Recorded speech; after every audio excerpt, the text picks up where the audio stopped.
Good afternoon. Thank you for joining us for this town hall. It's really my pleasure to be here to start this off, to kick this off, to introduce Dr. Vikas Sukhatme, who I hope many of you have had a chance to meet, and I know that the rest of you will enjoy when you do have your chance to meet Dr. Sukhatme.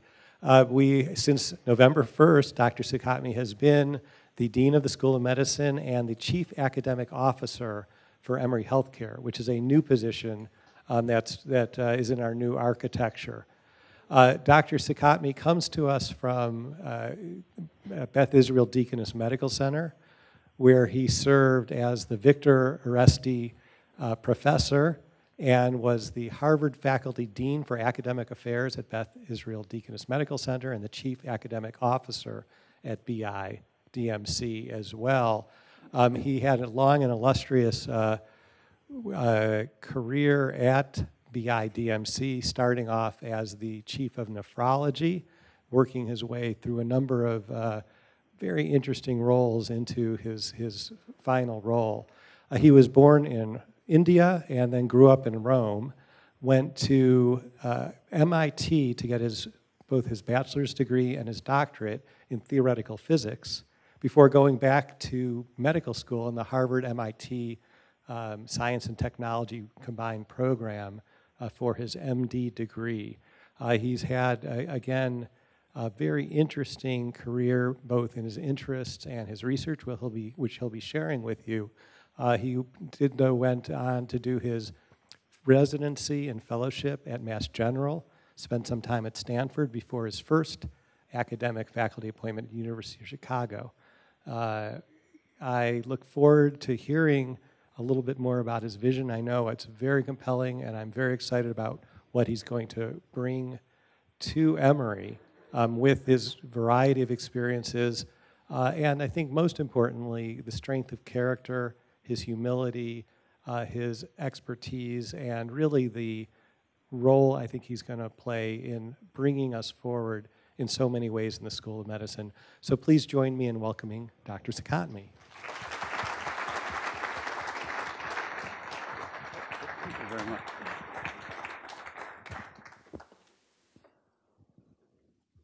John, thank you very much, and thanks for that very kind introduction. It's a real privilege and an honor to be here. I'd like to add my appreciation, first and foremost, to David Stevens. David is right here, for the wonderful job that he's done during the last year or so plus in the interim role, and particularly in helping me transition into this role. Ongoing advice from him, very much appreciated.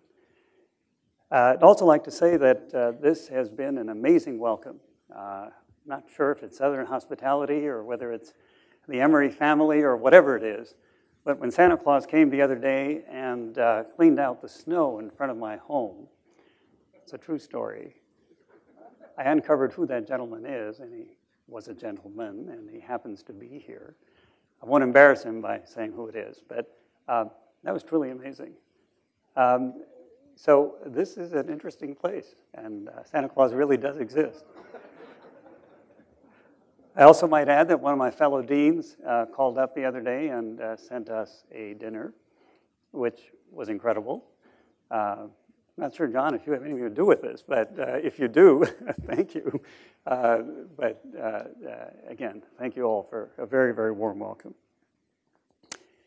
So I'm going to take you through a bit of a journey. I always put up a disclosure slide. I'm not quite sure what the Emory rules are, but it's always worth putting it up first. I do consult for a number of companies, and I'm on the boards of some of them, and I have founded, actually, a number of companies based on discoveries, about 40 or so patents that we have held over the last couple of decades. Not totally relevant to today's discussion, but nevertheless, you should know about that. So let me start with a little music. Raise your hands if you know what this tune is. Okay. It is? Imagine. So you say, why am I playing this? I'm playing this because I'm very serious about this theme. This is, of course, John Lennon's song from over 50 years ago. in which Lenin thinks of a rather utopian world, if you will. But I'm playing it because I really believe that the legacy that I would like to leave behind for this school is that I'd like to create conditions with your help that will encourage and enable each member of the Emory family to reimagine medicine, to maximally improve, impact health outcomes today and in the future. I hope you'll agree with this. We'll see as the days go along. But I thought I'd sort of give you the punchline right at the very beginning. So you can leave early if you need to, or fall asleep if you need to. Though there is a quiz at the end, so stay tuned. So let me start with just a few words that I'll add on to what John has told you. That's the journey that I've taken. Started off, this pointer here, okay. I started off in New Delhi. Ended up in Rome for about 15 years, since the age of 1. So if there are any negotiations with any Italian industry or universities or so on, I can speak a little bit of Italian. We were negotiating for a major cancer center a few years ago when I came from the Beth Israel, and as these negotiations were going on, as the Italians are apt to do, they use their hands like I do, and they were talking in Italian, and they actually got very explicit about how they were sure that they were going to make sure that the Americans didn't take them for a ride, and so on and so forth. And so I felt a little compelled to tell them that, look, I kind of understand what you're saying. And they looked at me and said, you're from a Jewish hospital, and you claim you're an American citizen now, and you're from India originally, and now you're telling us you actually speak Italian and understand what we're saying. This has got to be the funniest thing we've heard in a long time. Well, then I did speak Italian after a few minutes. And they said, well, I guess you now know the conditions of the deal. I said, we sure do. So anyway, Rome was a great place to grow up in. Then came to the United States. As John said, I was at MIT for a few years. I had a great time there, and you'll see in some of the way that I present things, I'm kind of a techie at heart. I'm actually more of a misfit at Harvard, to be honest with you. There's parts of MIT and Harvard that are very, very different. And one of the things that are different, I think you'll see in some of the values that I have, is a certain directness, I think, that folks at Tech have. There's a quantitative sense of the world, if you will, and a few other things. So I'll come back to that in a few minutes. So having spent a few years there, but then having decided that theoretical physics was not where things were going to be for the next 50 years, and that the future held amazing things for biology, I decided I would start learning molecular biology. And I was actually encouraged to do this by one of my mentors in physics, a gentleman named Victor Weisskopf. I don't know if any of you have heard the name. He had the unique distinction of having students who won the Nobel Prize and professors who won the Nobel Prize, though he kind of missed out in the middle. But he was an amazing guy. And when I told him I wanted to move into medicine and would he help me with some letters of recommendation and so on, he did. And there were a few other amazing individuals, including some Nobel laureates at MIT, who felt the same way I did. And they recommended me to this newly formed program between Harvard and MIT, the Harvard-MIT Program in Health Sciences. And that was an enormous amount of fun. It was fun because the medical school class that we had, it was a subset of the Harvard Medical School class. But what was exciting was the eclectic background of these 30, in those days, 25 kids. They came from all over. I mean, they were engineers, they were mathematicians, they were English majors, and they all had sort of a different spirit about them. And it was that inquisitiveness and willingness to sort of think things outside of the box that was so exciting in that group of 25. And we really got to know each other. Even after we graduated, we've kept up with each other and so on. But the real fun was the classroom. It was a bit chaotic. The courses were not as well organized as those at the regular Harvard Medical School students had, as we used to call them. I actually, being somewhat of a compulsive character, would go to some of the best classes at HMS and sort of sneak into those in the back and actually attend the HST classes as well, trying to get the best of both worlds. But that was the fun part of that the curriculum was really a new curriculum. It emphasized the quantitative end of things and emphasized thinking, of sort of a more critical thinking, if you will. and then after that, I was an intern and resident at the Massachusetts General Hospital. I short-tracked there. They were kind enough to allow me to do that. And then did a nephrology fellowship. Went to Stanford to learn how to hold a pipette and a few other minor things, which I'll tell you about. Then went to the University of Chicago, back to Boston, and then here. So let me just take you through a little bit of the research wanderings that, so I'm a jack of all trades and a master of none in some ways, though, and that's just the way I am. That has some advantages. It has some disadvantages. It's sometimes hard to get grants because you sort of keep moving around. But over time, it all sort of works out. So at Stanford, I got interested in immunology. I actually was trained in nephrology, as I mentioned to you, and really was interested in transplant nephrology. I was one of the few folks who actually attended with the surgeons. It was so annoying to see at the MGH that the surgeons and the medical folks were really not in sync when it came to the management of transplant patients. Each would round without the other, make decisions, or try to make decisions. Somebody else would override them. It just wasn't the proper way to give care. And so I appealed to the surgical team, and I said, I'm a fellow in nephrology. I want to learn about transplantation. Why don't you just let me round, and I'll be sort of your medical consult, if you will. So that then led to actually the teams rounding together, which was a delight. And I think we got better outcomes as a result, though I must say we didn't quite track things. So I was interested in transplantation. Immunology really sort of turned me on. And at Stanford, had the opportunity to identify the first major T-cell differentiation antigen, CD8. So we cloned the gene for that. In those days, there were only 1,000 genes actually cloned. And so this was kind of a cute accomplishment. The big thing was that Stanford was the place where a lot of course, genetic engineering technologies and tools were available. But they weren't available to people in the Department of Medicine, interestingly enough. They were available to people in the infamous, famous Department of Biochemistry. So if you wanted the enzyme, which of course you couldn't get from New England Biolabs or anywhere else, you had to prostrate yourself in front of the appropriate person in the Department of Biochemistry. So I used to do that in the middle of the night, basically get those enzymes, and we were able to do things that nobody else was able to do. But you had to make friends with sort of the right people. This is, again, an example of, it would have been a lot nicer if it makes it a little more collegial. But they did teach you if you were willing to work at 1 a.m. And so we were able to do things, build cDNA libraries, clone genes, do things that technologically were about 5 years ahead of most of the world. Again, a lesson in how certain techniques and technologies can really catapult you. When we cloned this gene, there was an intense competition for it. It was a very interesting molecule. We got into a big fight with the other lab we were collaborating with, and a paper that should have been in Nature because nobody could agree on who the first author was going to be was, we ended up taking it out of Nature for a run. It ended up in Cell, which is no bad shakes. But the bottom line was this was an interesting molecule. It was the first member of the immunoglobulin family outside of B cells.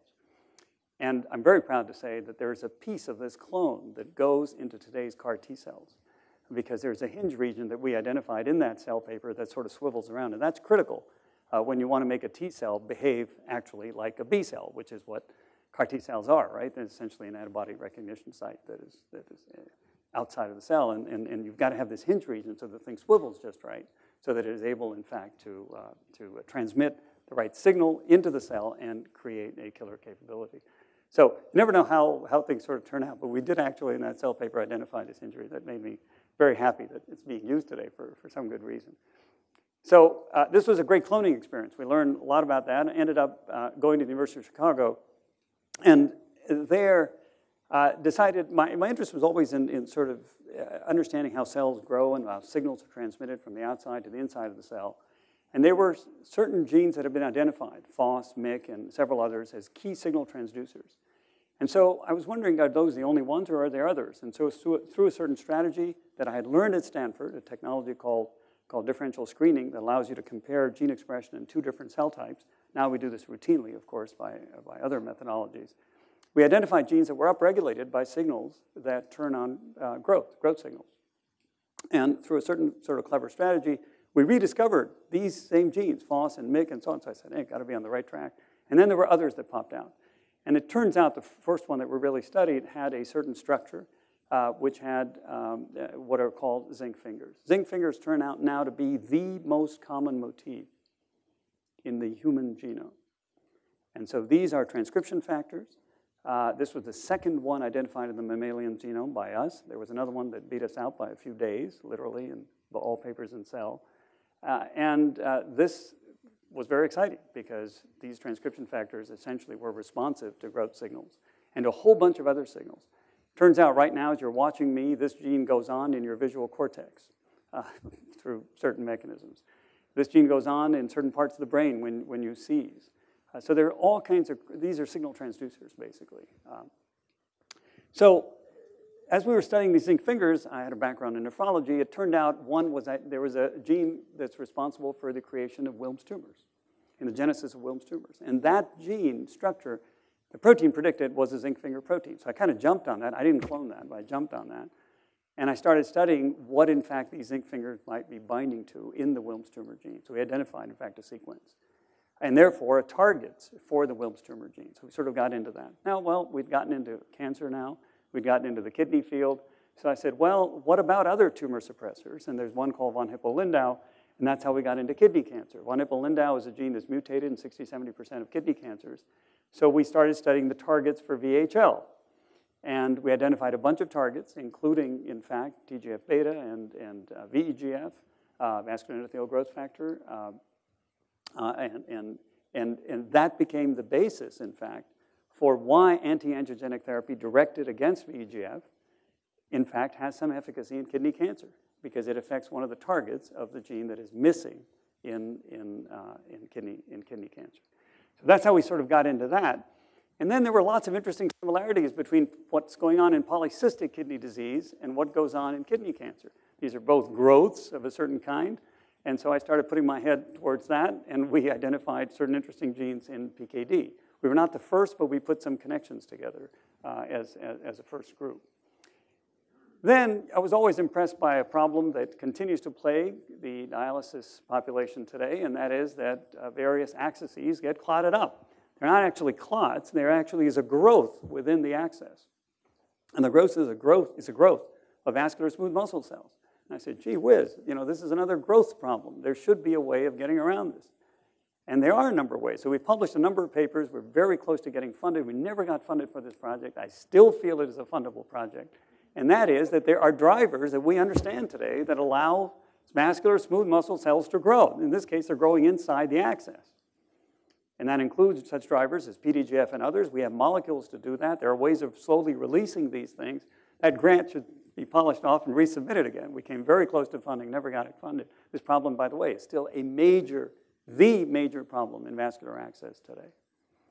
So that has sort of sat there. But as we started thinking about this, my attention started shifting from the cell, the cancer cell, to the environment of the cancer cell, meaning the blood vessels, and back again to immunology, the immune response. So we got into issues around tumor angiogenesis. We started studying, one of my colleagues had identified VEGF, vascular endothelial growth factor, right at the Beth Israel. So we started studying how VEGF works, as well as how certain other angiogenic proteins and anti-angiogenic proteins work. And this came about because I used to work for Judah Folkman, pediatric surgeon, of course, of considerable fame at Children's Hospital. And so we published a number of papers in the area of tumor angiogenesis. Now, VEGF is this, if you just say endothelial cells, and VEGF is the single gene that has the most papers in it. Now, the question comes up, VEGF is critical in the adult. Tumors use it, secrete it. But if you blow up VEGF, there's no animal. In other words, it's embryonic lethal. Question, what if you mess up VEGF in the adult? Is there a phenotype? Is there a disease? That disease turns out to be preeclampsia. Now, that's a one-hour story in itself, so we're already getting way too detailed here. So I won't get into that. But that's how the whole preeclampsia story came about. There's a whole story in here. And it turns out the side effect of a drug that blocks VEGF produces preeclampsia. And so I won't get into that, but that's a big disease, of course. We are pursuing this. There's a diagnostic here. There's a therapeutic here, which is to give back VEGF or give back other agents that essentially flip the balance. So that's how we got into this. The number 2 gene, if you just put in endothelial cells and any gene, the number 2 gene in the literature is a gene called Tie1 and Tie2. So this is another ligand receptor system. So again, I said to myself, what if you blow up this in the adult? What happens? Well, this is involved in junctions. Now, if you blow this thing up, you screw it up, what happens? The junctions fall apart. Where do you see that? What is the phenotype? The phenotype is that of vascular leak. And where do you most commonly see vascular leak? In sepsis. So what this started was a whole group of people starting to look at sepsis not from the standpoint of inflammation and immunology and epithelial cells and so on, but the endothelium. So that's how we got into that. So we found markers now that were early predictive markers for who is going to get a vascular leak. So that's a story that's now being pursued. My postdoc is now fully working on this for the last 10 years now. This has been a while. He has 5 R01s. I'm trying to recruit him over here. He's now an associate professor, needless to say. So that's spawned sort of that whole area, if you will. My most recent work, and then my muscles started hurting. And I was on a statin, and I said, this is ridiculous. And my doctor said, no, I don't believe you. It can't be. It's been 5 years you've been on a statin. How can your muscles start hurting now? That doesn't happen. Well, it did. And so I said, I got to figure this thing out. So there was a hypothesis we had about how statins cause myopathy. That did not make me a favorite of the company that made the most popular statin, meaning Pfizer, and that's okay. And so we uncovered some of the signaling pathways that were involved in that. So I can go on and on and on. It's been a fun journey. Most recently, my interest has been in cancer immunotherapy. We have some interesting molecules that we've just patented, in fact, that can synergize with checkpoint inhibitors. That may be one of the most exciting discoveries we've made over the last 20 years. We are trying to figure out how to form a company actually around it. There's a lot of interest. Some VCs are meeting and so on and so forth. This is an area that, believe it or not, is actually connected with immunology and is one that I'll speak about at the Winship Symposium in 3 or 4 months, thanks to Wally's invitation. I'm not going to talk about my deanship and leadership, but I will talk about this. I'm very excited about this because it is my belief that we can change the paradigm of how cancer recurs by manipulating the postoperative period to create anti-tumor immunity, make a long story short, by using drugs that cost $2. So come to the talk if you want.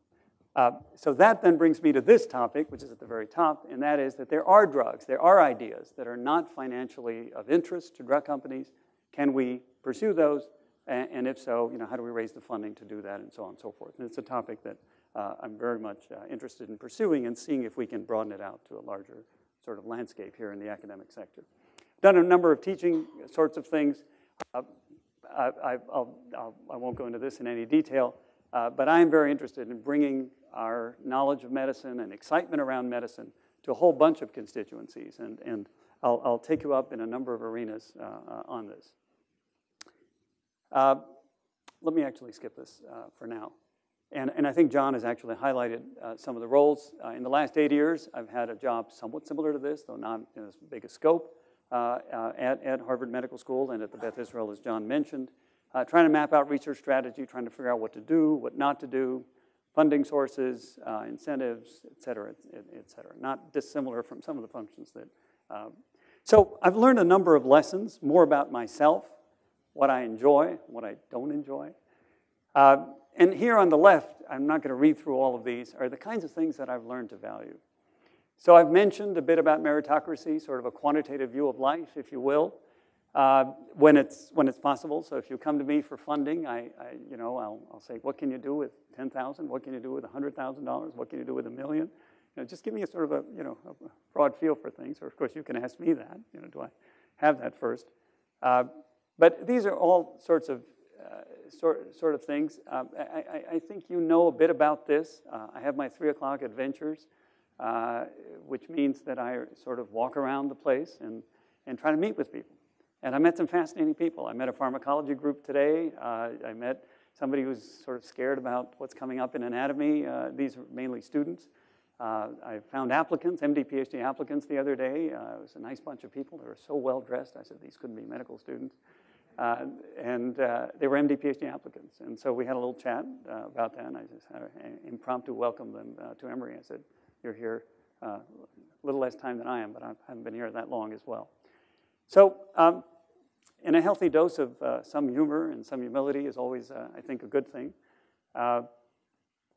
This is what I've really enjoyed. I really enjoyed innovating, working with people who innovate, where there is patient impact, especially when that's driven by people wanting to work together. I like to learn from anybody in any place, so that can always get me going in a conversation. And I do want you folks to inspire me. I don't want it to be a one-way street. I hope that you will bring me stories that excite you. Send me emails, that's okay. There is a very interesting few paragraphs from Bertrand Russell that I really enjoy. You know, the kind of, as he put it, sort of, you know, what keeps him going. And so I have shamelessly adopted this, or pieces of it. You can figure out the third part of this if you read his poem. But I just like to know. I just like to know when it comes to biology and medicine. And if there's any way we can all, as a group, play any role in alleviating suffering from human disease. He talks about suffering more broadly, but at least narrowed down to human disease, that really turns me on. So I've talked with all kinds of interesting people as I've tried to prepare for this job. And they have brought together a number of sort of suggestions. They've said, look, this is difficult. 70–80% say this is a very, very tough job. And they say it's tough because it's sort of multidimensional, right? You're judged on all kinds of different dimensions. And not everybody in this group agrees on what those dimensions are in the first place.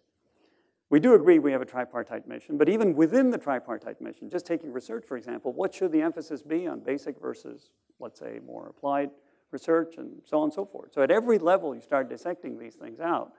This is not all straightforward. And then there are other things that are increasingly more complex in a world that we now live in that have occupied some of my times, in fact, over the last month or two, somewhat unanticipated. And so everybody said, look, you know, you need to listen, and I hope I have been listening to as many of you that I've met, and really tune in on this sort of mysterious thing that we all call culture. You know, what's making people tick around the place? What's holding them back? What do they really hold sacred? And so on and so forth.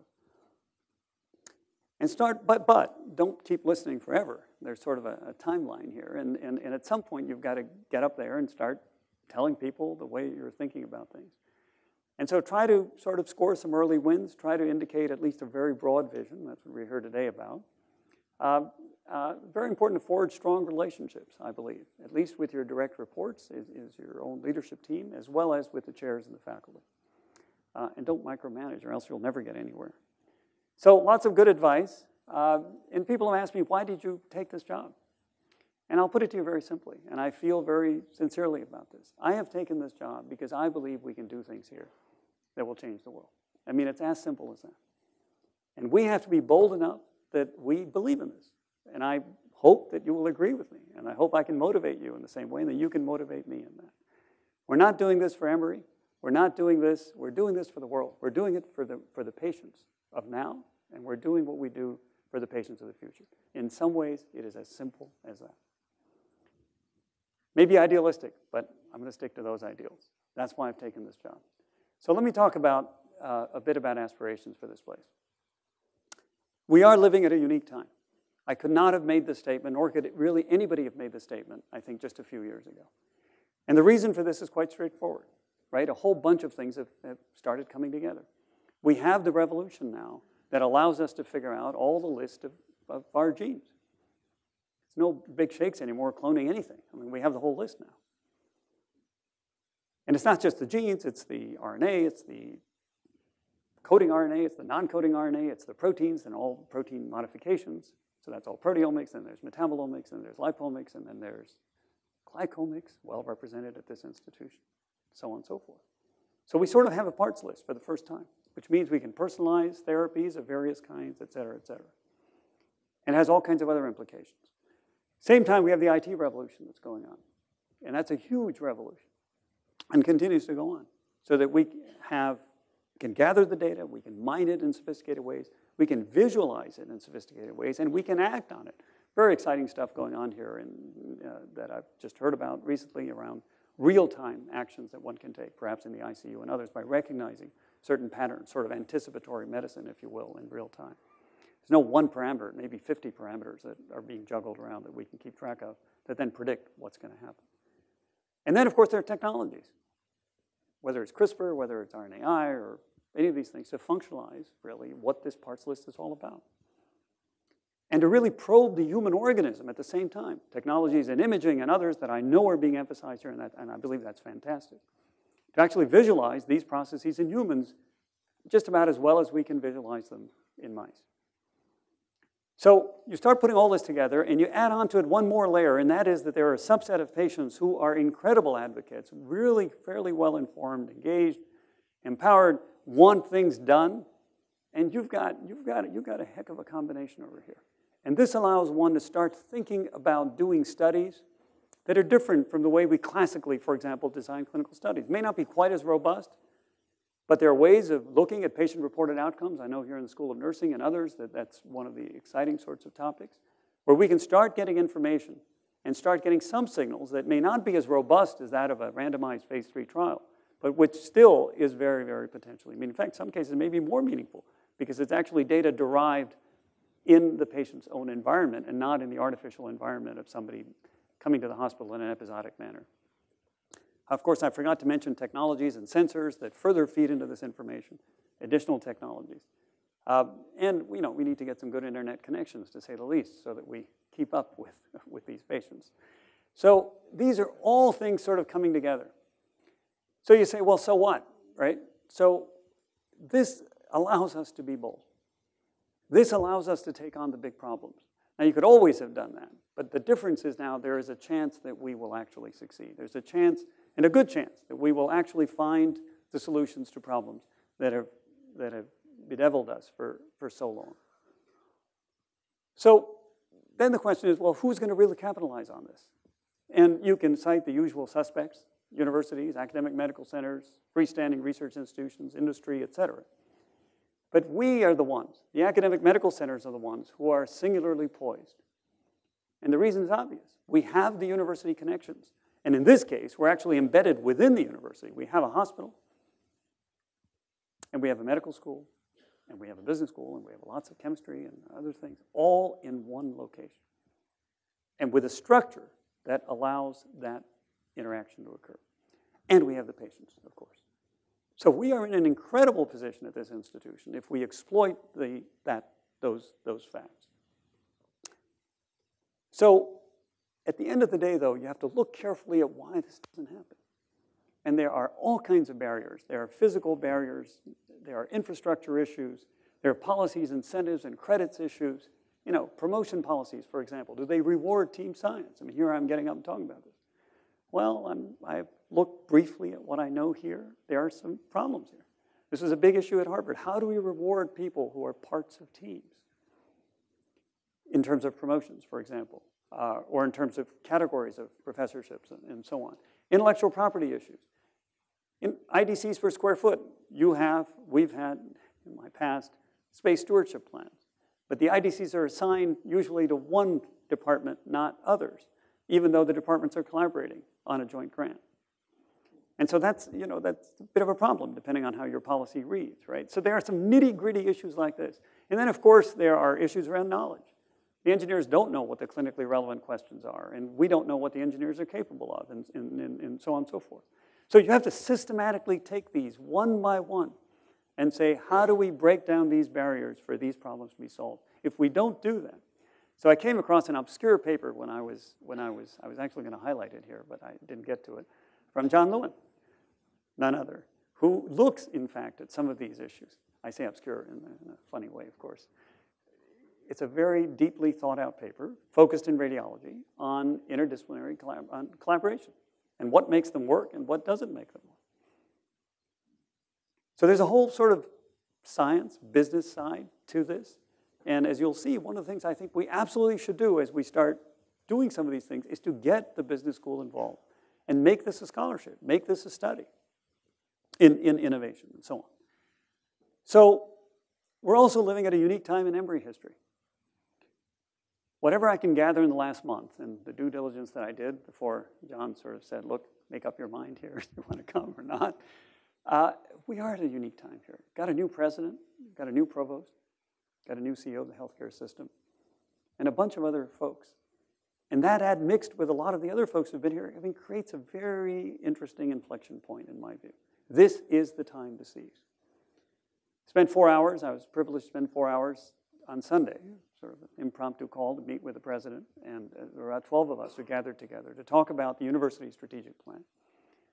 And I raised the word somewhat cautiously, saying, you know, there's a lot of excellence here. In some areas, not so excellent. Many areas, a lot of excellence. Should we really start changing the culture where we start talking about eminence? That's what we have to aspire for. Excellence is not good enough. Let us say that we target to be the very best, not just in Atlanta, not just in Georgia, not just in the Southeast, but in the world. Because sometimes those problems are just as easy or just as hard. So let's take them on. I think they kind of liked it. So we'll see if in their 4 pillars they actually change the wording now from academic excellence to academic eminence. But I'm going to use it anyway for School of Medicine, at the very least. And impact, all right? So measurements of publications or NIH rankings are all surrogates. And they're fine. And we need to think about those. But at the end of the day, it is impact that we're all after. And it is impact on patients today and impacts on patients for the future. So the straw man that I'm going to put up is let's focus on that. And let's understand that in order to get impact, you have to think of new things and execute on them. That's what innovation is all about. It's not just creating new ideas, but you have to actually get them implemented. You have to show that there's some value, whether it's in speed, whether it's in cost, or whether it's in new devices, drugs, whatever. That's what innovation is, right? At the end of the day, it's different from just creating ideas. It starts with, however, imagining things and reimagining them. And there's sort of a virtuous cycle here that comes out. So this may sound very simplistic and perhaps a little business speak, but something we should give some pause to and think about. And to me, there are several elements that connect into this. The connectivity or collaboration element is perhaps the single biggest one, and I talked about some of the barriers there. But I'm going to give you another A, B, C, D, E here, and that's intentional, of course. There are a number of other elements that I think feed into this. So I want to spend a few minutes just thinking about these sorts of concepts. So here are some ideas, and these are just straw man proposals out here. We have to think of what are the structures, processes, incentives, et cetera, that will accelerate that construct, right? So the clinical trials infrastructure, every place that I've been at talks about this. And in some cases, there are small tweaks that can be done. At the Massachusetts General Hospital, one of my good friends took over the clinical trials program. They have a big clinical trials program. Within 2 years, they got a 50% increase in revenues from clinical trials. And the way he did it was by incentivizing the speed of approval, especially for phase 3 sorts of trials, where 30 other institutions had signed on, and they were quibbling about whether a teaspoon is 5 cc's or not. I mean, I'm getting right into the nitty-gritty here, but my point is, by certain incentives that he put into place, and a navigator position that was put into place to chaperone those trials from point A to point B, he got approvals done in about half or a quarter of the time. And actually, industry paid for that, because if you do the math, and if they're thinking of a $1 billion drug and you've got X years of patent life, if you save 30 days, just do the math. They were willing to pay an extra $25,000, $30,000 in order to move protocols faster through the system to pay for somebody to do that. Now, you're talking about some small tweaks here and there that can make huge differences. I don't know enough about the clinical trials process here, but I'm going to find out. There are issues around research administration. So I spent a half an hour with the provost yesterday, all by way of telling you that I'd love to be, sitting in my room on the 4th floor, but at the same time, I will walk around and I will bring these things to the right people's attentions. I'm not going to be shy about that. Grant writing, editing help, and so on. You can start looking at the list. Want to be bold? Let's talk about cures. What would the cure for XYZ, for lupus, or this or that look like? If you don't dream about how that might be, you'll never get to that dream. If you don't believe that you can cure cancer, or cure different kinds of cancer, and so on, you're not going to get there. Let's look for high-impact projects, even if they're high risk. Let's resource some of those. Design thinking. There's a lot that we can think about how to think creatively. And design thinking is sort of what the business folks like to sort of use as one of their approaches to enhancing creativity and so on. Wicked problems. Wicked problems are ones where typical problems, you know the problem and you look for the solutions, right? Wicked problems, by definition, if you look at them, are problems where even the solution is not obvious. Excuse me, even the problem definition is not obvious. Now, these are some of the biggest problems in society, and a subset of those, in fact, impact us. I mean, they're in healthcare. So, but there is actually a body of knowledge around how to approach ideation around these things. And we should look at that. This is where we need to engage folks at the business school and others to help us out. So I'm not going to, again, run through this. There are a whole bunch of sorts of things here. There's a lot that can be done here. And there's a lot already happening here. In the area of entrepreneurship, for example, there's an enormous amount going on here. I've started collating ideas and projects that are going on. Part of it is a question of actually aggregating those. And then trying to decide, how do we brand ourselves? How do we... So part of that is not very expensive. There are other things that are quite outside of the box. Should we have a venture fund, for example, to promote our own discoveries? And that was something I was actually negotiating when I left. Those folks might be interested in actually negotiating here now, it turns out, as of last week. So there's a lot that can be done in a variety of these things, all of which I think is going to be quite exciting. So last 3-4 slides, how does this apply to Emory or the School of Medicine? This is just my sort of quick SWOT analysis. There are lots of very strong, really positive things going on here in terms of the city, in terms of us being sort of the only major academic medical center in town. This is a single campus, as mentioned, with a lot of possibilities and very significant and complementary partners that you all know about. A lot of the things here are I think, fairly clear. There are some weaknesses, and we've talked about some of them. I was a little bit surprised, I have to say, on Sunday to hear this last item, that there's still a rather major discussion going on about viewing this institution as a primarily teaching institution, devoted to teaching undergraduates in the best possible way, almost versus a little bit of a tension there. Do we want to be a research powerhouse? I don't think it should be versus. In my view, there's things that you can be both. You can, and there's no reason why the most amazing professors who are doing research, if you will, can't be doing some component of undergraduate teaching. Because it's not always easy, I understand, but this is something that needs to get sort of ironed out. I was a little surprised. One of the little bit of a surprises here. Are we too nice to excel? The president actually has used those words. Are we being too soft on ourselves? I would like my reputation, at least, to be one where we are clear in what we do. We are firm. Might be around space stewardship, for example, but we're fair. And we're transparent about how we do these things. But we have to create some discipline. We don't only want to build HSRB2 and not be disciplined about how we use our space and our best space. Those two have to come together. And that is what will convince donors to come forward and say, look, yes, you're building new buildings, but you're also creating some sense of call it discipline, call it whatever you want, that people are being treated in a way where we respect that. There are lots of opportunities here. I have no doubt that this place can be catapulted into the top dozen or so of funding. We've sort of sat around the 17, 18, 16 sort of range for now several years. And this, of course, will need more space, no doubt.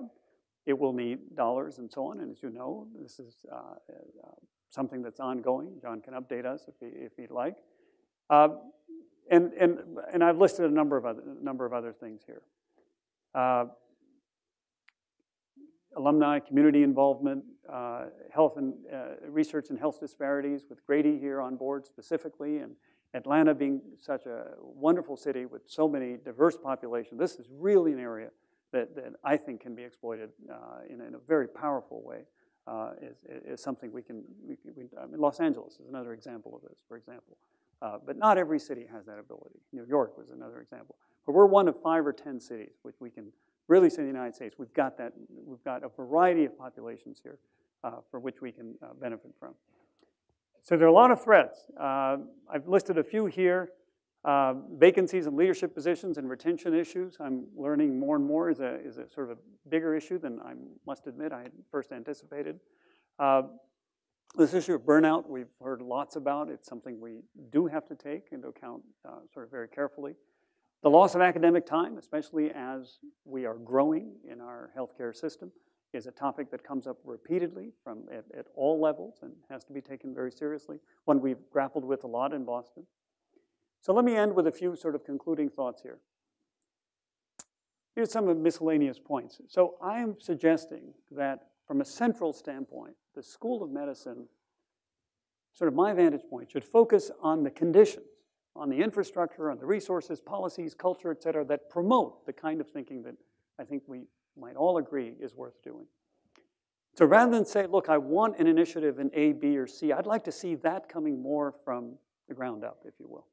Coming more from the faculty, coming more from the chairs, than my dictating and saying, you know, this makes most sense for this institution or that. I will do that, I will suggest, but I view creating those conditions as something that's incredibly important.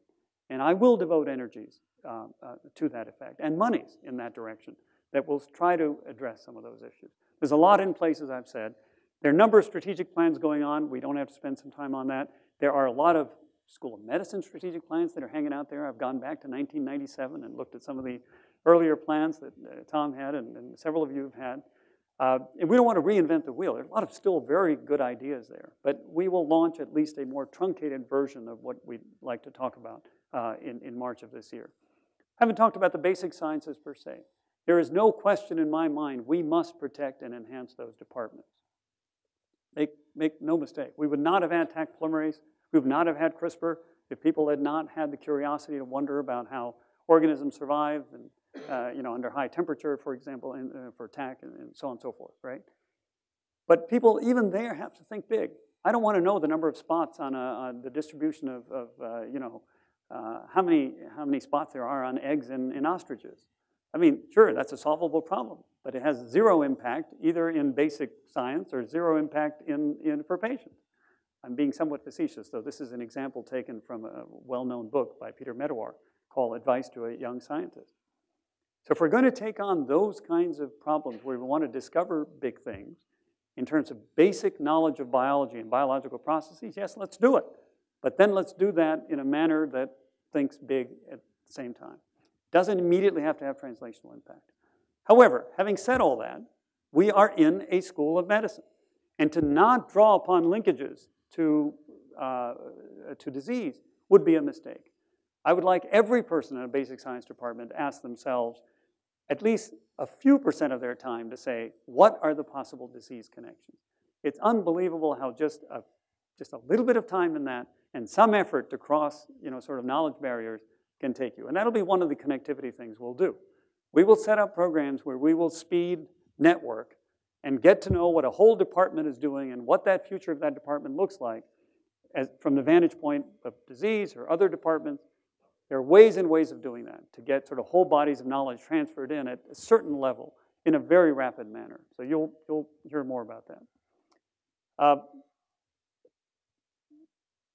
So broadly speaking, these three missions, in some ways, when you think about impact in time, when you think about impact over geographical areas, clinical care, of course, impacts the people of Atlanta, unless you're doing teleconferencing and other things largely. So it's localized, and it's immediate. Teaching, on the other hand, the people we teach are going to go all over the place. They're going to spread our influence in time and in space. And research, if it strikes big, you've got a new disease that you figured out new things of, that impact goes all over the world and goes almost instantaneously in many parts of the world and could impact for long periods of time. So I view these as a continuum. I also put up this slide because there's a back and forth here. It's not only a one-way traffic where you sit at the microscope, as you all know, and then figure out a signaling pathway and then figure out the drug. Some of the best ideas come from initial patient observations. The side effects of a drug, our preeclampsia story, started because certain patients on the drug were developing hypertension and proteinuria. And that turned out to be preeclampsia. I mean, there was an insight in that, of course. So studying the human experiment and probing humans, if you will, with all the capabilities we now have, can give you just as much insight as looking at a mouse or a rat. And so there is a whole continuum over here that we must not and cannot ignore. And that's the point to get across to our donors, for example, that you know that this is all sort of tied together, and it's not a one-way traffic. Things going back and forth. Another way of looking at our tripartite mission is from a very, very patient-centric view. This was one of my mentors who recruited me to Beth Israel Deaconess 25 years ago. Mitch Rapkin at the Beth Israel Deaconess was the first person to put together a patient bill of rights. He's an incredible character. He's 80-something years old and a good friend. And he called me in his office very early on in the game and said, listen, I want to tell you something. Every encounter with a patient is an opportunity to heal, and notice the word heal. You can always heal. You may not cure, but you can always heal, and an opportunity to learn. And he said, one always trumps two. So I added my little version of this, saying it's also an opportunity to share it every time, but one always, always trumps either two or three. So that's another way to sort of look at it. I am very, very committed to patient care. Make no mistake, you won't hear me as loudly on that because there are many other people who are equally committed and doing a wonderful job at it. But when it comes to patients, that must be our first and foremost mission. I also feel, just from a humanistic standpoint, that medicine in a world we're living today, which is getting more and more fractured for a variety of reasons, medicine has an incredible power to heal and to connect across race, across religious beliefs, across anything.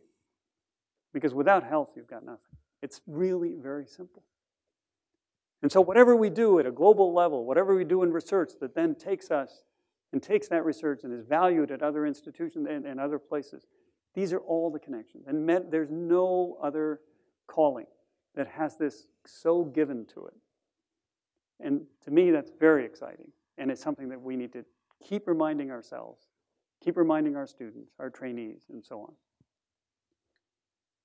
So as I end this, let me just say that it's not we and they. It's not patients and us.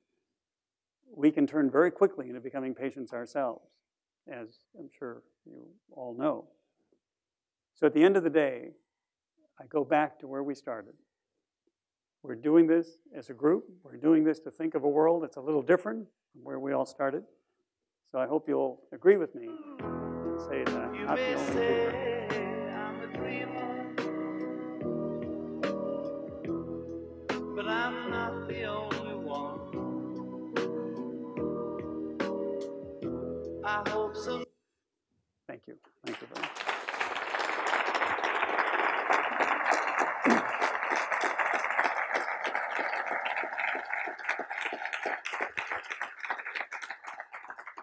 So we have a few minutes for questions. Omar Latouf, I enjoyed the music. I wish you played it longer.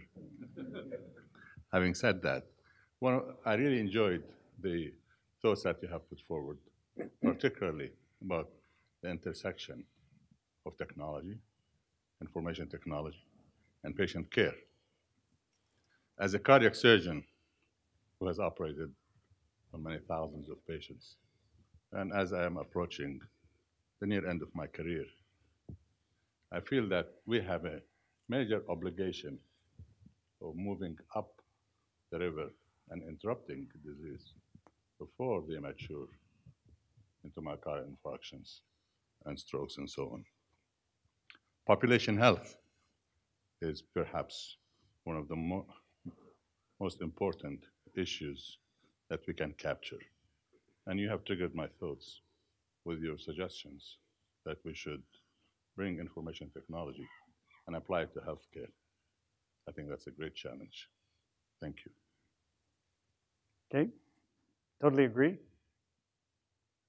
The IT issues around here, so yesterday with the provost, I was raising some of the issues around IT.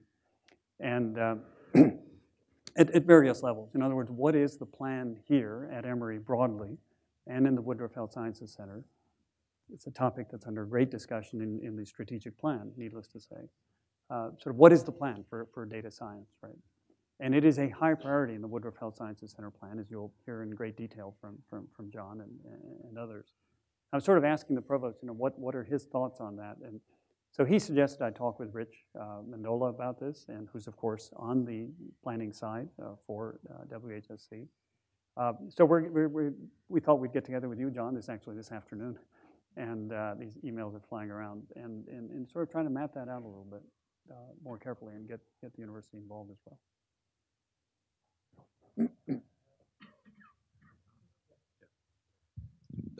Andy Smith from Cardiology. Just, Yeah. Atlanta does have great philanthropy and a number of businesses and a number of people who need to get more connected with what's going on at this academic medical center. One question that does come up is that we have investigators who are discovering things, who have patents. You have a number of patents, and as people are giving money towards research, the concept of venture philanthropy and that, and just your experience at other institutions with that and how you might view that or how we consider that. Yeah, so I believe that we should give donors an opportunity on two kinds of ways they can interact with us. One potentially is a straight donation. You get a tax write-off, you may specify an area and so on and so forth, but basically you are giving a donation for a certain broad cause, if it's disease or a specific area cause, and that's that, right? A second opportunity, which is actually a very different opportunity, is, as you say, venture philanthropy, if you will. In other words, you're expecting some return back. You're not getting a tax write-off.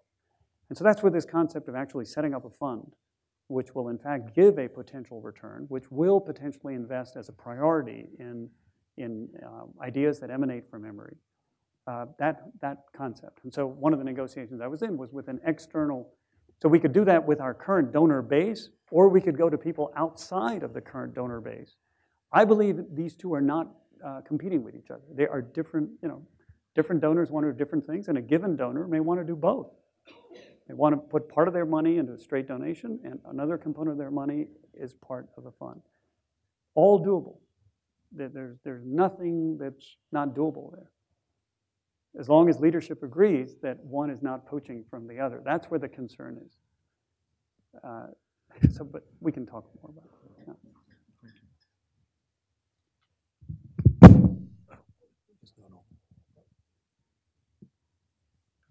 I'll just trade.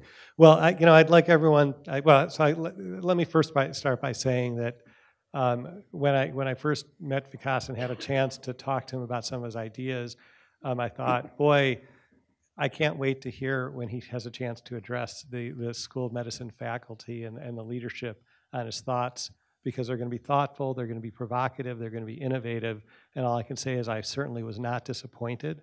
I think that was a really interesting, a great talk, a really provocative set of thoughts about where we can go.